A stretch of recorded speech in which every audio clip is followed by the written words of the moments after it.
लड़ने की रणनीति बनाई है। हाँ। आप देखिए कि हम पूर्ण बहुमत की सरकार यहाँ बनाने जा रहे हैं, और ऐसा नहीं कि 1-2 मार्जिन से बनाएंगे। हाँ। हम 130+ के ऊपर जाके सरकार बनाने जाएंगे। रुझान आप जैसे हैं देखिए, आपने देखा होगा उस दिन भी, आप सारे लोगों ने देखा होगा। एक्चुअली में ये मुद्दों की लड़ाई थी, ये पाप और पुण्य की लड़ाई थी, ये धर्म और अधर्म की अभी तो लड़ाई। जो आ रहा है 62-63, ये तो चलता है। 62-63, जेडीएस 12, जेडीएस तो किंग मेकर है, वो तो दिख रहा है। लेकिन ये तो हंग असेंबली की तरफ जा रहा है। जीपीएस ये तो हंग असेंबली जा रहा है। हंग असेंबली, अजय जी, हंग असेंबली जा रहा है। आप जो इतना ज्ञान दे रहे थे वो सारा ज्ञान तो फ्लैट हो रहा है। वहाँ का वोटर पहले ही बहुत परेशान था। पिछली बार देखा था कि हंग असेंबली का इलेक्शन ऑपरेशन लोटस के रूप में उसे झेलना पड़ा था। अरे अभी तो रुझान उसी तरफ जा रहे हैं। देखिए ना, 12 जेडीएस, 62 बीजेपी, 63 आप। बीजेपी ने तो प्लान बी भी तैयार कर रखा है। आपके पास है कोई बी साहब? वो तो पूरा देश जानता है कि उन्होंने प्लान बी, सी, डी, ई, एफ, जी, अरे आपके पास कोई प्लान है? हिमानी कुछ बतानी जी। हिमानी, बिल्कुल सुहेल, हम यहाँ पर दिखा रखे हैं कि किस तरह से दरअसल जो नंबर्स अब सामने निकल कर आ रखे हैं बिग बॉल के जरिए, जरा हम यहाँ पर दिखाएंगे कि किस तरह से दरअसल बीजेपी और कांग्रेस में नेक टू नेक फाइट जो है वो दरअसल दिखाई दे रही है। अर्धशतक जो है वो लगा चुकी हैं दोनों ही पार्टियां, लेकिन ये जो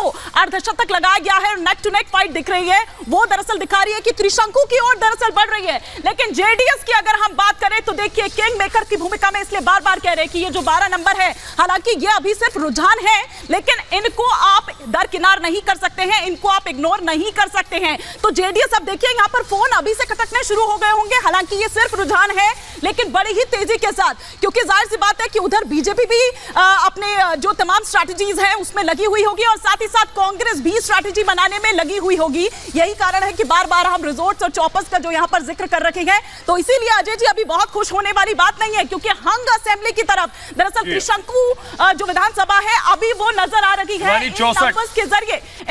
64-63 हो गया है। 64-63 अमिताभ जी, अगर आप बता सके 64-63 प्लान बी क्या है? राजीव जेटली है, राजीव जेटली। राजीव जेटली साहब, आप बताइए। नेक टू नेक फाइट चल रही है। 64 आप, कांग्रेस 63। सुबह सुबह खबर आई कि बीजेपी के पास प्लान बी तैयार है, कांग्रेस ने रिजॉर्ट भी बुक कर लिए।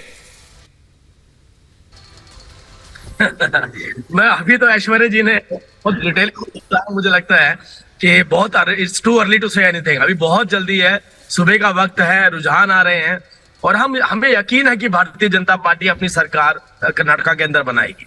और उसके पीछे की वजह ये है कि जिस तरीके के फीडबैक, जिस तरीके की युवाओं की सोच है, और जो कर्नाटक को आगे लेकर के जाना चाहते हैं, विकास में बाधा नहीं चाहते हैं, और कर्नाटक के अंदर धार्मिक रूप से जो आजादी चाहते हैं, जिसमें प्रतिबंध ना हो किसी भी हनुमान भक्त के ऊपर, उस विचारधाराओं के चलते मुझे नहीं लगता कि जो अभी आप ये रुझान दिखा रहे हैं, इन रुझानों के हिसाब से रिजल्ट आने वाला है।